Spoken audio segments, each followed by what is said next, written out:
আপোনালোকে জানে যে ভাৰত চৰকাৰে কেইদিনমান আগতে কৰ্মচাৰীসকলৰ বাবে 3% মৰগীয়া বানচ ঘোষণা কৰিছে। আজি চেন্ট্ৰেল গভৰ্ণমেণ্টৰ কৰ্মচাৰীসকলে পোৱা মৰগীয়া বানচৰ পাৰ্চেণ্টেজটো হৈছে 58। কিন্তু অসম চৰকাৰৰ কৰ্মচাৰীসকলে এই মুহূৰ্তলৈকে মৰগীয়া বানচ পাই আছে 55%। ৰাজ্য চৰকাৰে ডিএ আৰু ডিআৰ পেঞ্চনাৰসকলৰ বাবে আৰু চাকৰিয়াৰসকলৰ বাবে মৰগীয়া বানচ আজি 55%ৰ পৰা 58%লৈকে বৃদ্ধি কৰে। গতিকে ৰাজ্য চৰকাৰৰ কৰ্মচাৰীসকলে দৰমহাত 3% তেওঁলোকে এতিয়া মৰগীয়া বানচ হিচাপে তেওঁলোকৰ দৰমহা বৃদ্ধি হ'ব।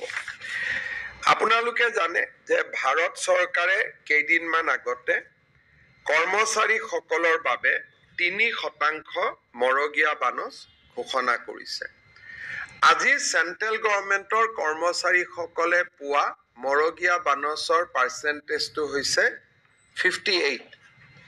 কিন্তু অসম চৰকাৰৰ কৰ্মচাৰীসকলে এই মুহূৰ্তলৈকে মৰগীয়া বানচ পাই আছে 55%। ৰাজ্য চৰকাৰে ডিএ আৰু ডিআৰ পেঞ্চনাৰসকলৰ বাবে আৰু চাকৰিয়াৰসকলৰ বাবে মৰগীয়া বানচ আজি 55%ৰ পৰা 58%লৈকে বৃদ্ধি কৰে। গতিকে ৰাজ্য চৰকাৰৰ কৰ্মচাৰীসকলে দৰমহাত 3% তেওঁলোকে এতিয়া মৰগীয়া বানচ হিচাপে তেওঁলোকৰ দৰমহা বৃদ্ধি হ'ব। আপোনালোকে জানে যে ভাৰত চৰকাৰে কেইদিনমান আগতে কৰ্মচাৰীসকলৰ বাবে 3% মৰগীয়া বানচ ঘোষণা কৰিছে। আজি চেন্ট্ৰেল গভৰ্ণমেণ্টৰ কৰ্মচাৰীসকলে পোৱা মৰগীয়া বানচৰ পাৰ্চেণ্টেজটো হৈছে 58।